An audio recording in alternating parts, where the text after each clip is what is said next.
चलिए आज एक ऐसी कहानी में उतरते हैं जो सामाजिक बंधनों, एक ऐसे रिश्ते जिसे समाज इजाजत नहीं देता और एक ऐसे फैसले के बारे में है जो किसी की भी जिंदगी बदल कर रख सकता है।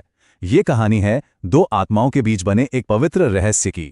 कहानी की शुरुआत ही होती है एक ऐसे कबूलनामे से जो हमें सीधा कहानी के हीरो के दिल में उतार देता है। ये उस एक रात की दास्तां है जिसने उसकी दुनिया हमेशा हमेशा के लिए बदल दी।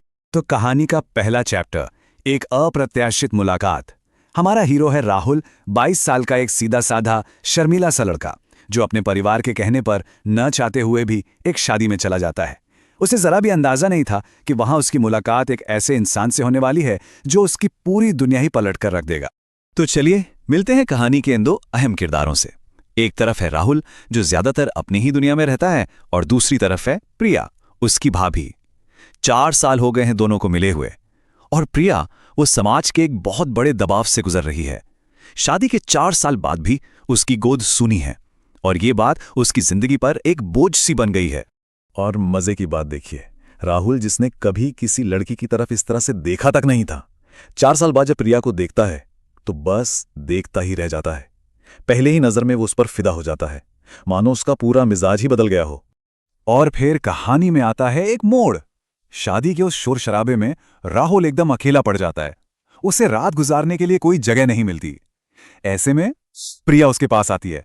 वो उसे अपने साथ अपने घर चलने को कहती है और बस यहीं से उन घटनाओं का सिलसिला शुरू हो जाता है जिससे शायद कोई नहीं रोक सकता था।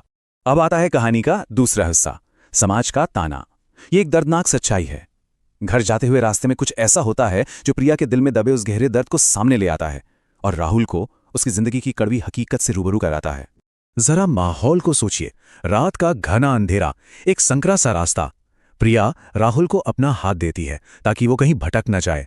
ये उन दोनों के बीच पहला स्पर्श था, एक छोटा सा लम्हा जिसने उनके बीच एक अनकहे रिश्ते की नींव रख दी। और ठीक उसी वक्त पास से गुजरती कुछ औरतों की कानाफूसी उनके कानों में पड़ती है। वो प्रिया के बारे में ही बात कर रही थी, इस बात से एकदम बेखबर कि प्रिया उनकी हर एक बात सुन रही है। उनके शब्द किसी जहर की तरह प्रिया के दिल में उतर रहे थे। इन कड़वी बातों को सुनकर प्रिया कुछ बोलती नहीं, बस राहुल का हाथ और कसकर पकड़ लेती है। उसकी ये खामोशी उसके शब्दों से ज्यादा बयान कर रही थी कि समाज के ये ताने उसे अंदर तक कितना तोड़ देते हैं। इसके बाद तो प्रिया के सब्र का बांध जैसे टूट ही जाता है। वो रोते हुए राहुल को बताती है कि ये दर्द उसकी रोजमर्रा की जिंदगी का हिस्सा बन चुका है, इतना कि अब उसका जीने का भी मन नहीं करता। राहुल उसे बस दिलासा देने की कोशिश करता है, कहता है कि इसमें उसकी कोई गलती नहीं है।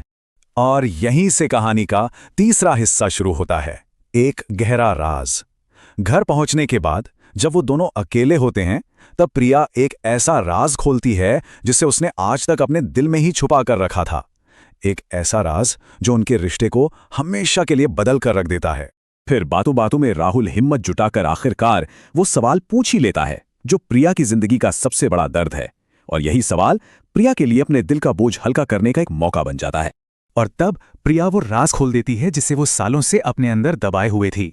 वो बताती है कि कमी उसमें नहीं बल्कि उसके पति में है, और उसका पति न सिर्फ ये सच उससे छुपाता है बल्कि अंधविश्वास में ढोंगी बाबाओं पर पैसे भी लुटा रहा है। सोची कितना बड़ा बोझ था जिसे वो इतने सालों से अकेले ही उठा रही थी। राहुल की इस हमदर्दी को देखकर प्रिया का दिल भर आता है। वो उसका हाथ पकड़कर कहती है कि बहुत कम मर्द होते हैं जो एक औरत के दर्द को समझ पाते हैं, और तुम उनमें से एक हो राहुल। उस एक पल में उनके बीच एक ऐसा कनेक्शन बनता है जो समाज के बनाए सारे दायरों से कहीं परे था। अब कहानी उस मोड़ पर पहुंचती है जहां से सब कुछ बदलने वाला था। एक साहसिक प्रस्ताव। बाहर कड़ाके की ठंड है और ठंड से बचने के लिए वो एक ही रजाई में बैठे हैं। माहौल धीरे धीरे और गहरा होता जा रहा है और यहीं पर एक ऐसा प्रस्ताव सामने आता है जो उनकी जिंदगी को बदल सकता है। बाहर जनवरी की कड़ाके की ठंड, और ये ठंड ही उन्हें एक दूसरे के और करीब ले आती है। एक ही रजाई के नीचे बैठे बैठे उनके बीच की सारी झिझक मिटने लगती है और एक अलग तरह की करीबी महसूस होती है जो आराम और अपनेपन के बीच की लकीर को धुंधला कर देती है। तभी राहुल कुछ कहने की कोशिश करता है, लेकिन उसकी आवाज में एक हिचकिचाहट है। उसका ये सवाल हवा में एक अजीब सी खामोशी छोड़ जाता है। ये तो साफ था कि वो कुछ बहुत बड़ा और शायद बहुत खतरनाक कहने वाला है। और फिर राहुल वो बात कह देता है, एक ऐसा प्रस्ताव जो सब कुछ बदल सकता था, एक हिम्मत भरा लेकिन दिल से निकला हुआ प्रस्ताव जो उस कमरे की हवा में ठहर सा जाता है और उनके रिश्ते को एक बिल्कुल नए मोड़ पर लाकर खड़ा कर देता है। तो राहुल के इस दादंस प्रस्ताव के बाद हुआ क्या? कहानी के इस आखिरी हिस्से में हम यही देखेंगे। एक गुप्त वादा, इसमें प्रिया का रिएक्शन और उनका अंतिम फैसला, सब कुछ शामिल है। इस एक वाक्य के बाद कमरे में सन्नाटा पसर जाता है, एक अजीब सा सन्नाटा। राहुल को लगने लगता है कि उसने एक ऐसी लाइन क्रॉस कर दी है जो उसे नहीं करनी चाहिए थी। वो घबराकर फौरन माफी मांगने लगता है। उसे डर है कि उसने प्रिया को हमेशा के लिए खो दिया। एक तरफ जहां राहुल अपने कहे पर पछता रहा है, माफी मांग रहा है, वहीं दूसरी तरफ प्रिया वो कुछ और ही सोच रही थी। वो एक ऐसा तर्क देती है जो राहुल के प्रस्ताव को एक बिल्कुल अलग नजरिए से देखती है। ये दिखाता है कि वो सिर्फ भावनाओं में बहकर नहीं बल्कि दिमाग से भी सोच रही थी। और आखिरकार वो एक फैसले पर पहुंचते हैं। प्रिया राहुल की बात से सहमत तो होती है, लेकिन सोचने के लिए थोड़ा वक्त मांगती है। अगली सुबह जब राहुल जाने लगता है तो प्रिया उसे शाम को वापस आने के लिए कहती है, और उसके ये शब्द, मैं तुम्हारा इंतजार करूंगी, उनके इस खुफिया वादे पर मोहर लगा देते हैं। तो ये कहानी हमें एक बहुत बड़े सवाल पर लाकर छोड़ देती है, एक ऐसी नैतिक दुविधा जहां सही और गलत के बीच की लकीर बहुत धुंधली है। सवाल यह है कि क्या कभी-कभी बहुत कुछ सही करने के लिए थोड़ा सा गलत करना जायज हो सकता है?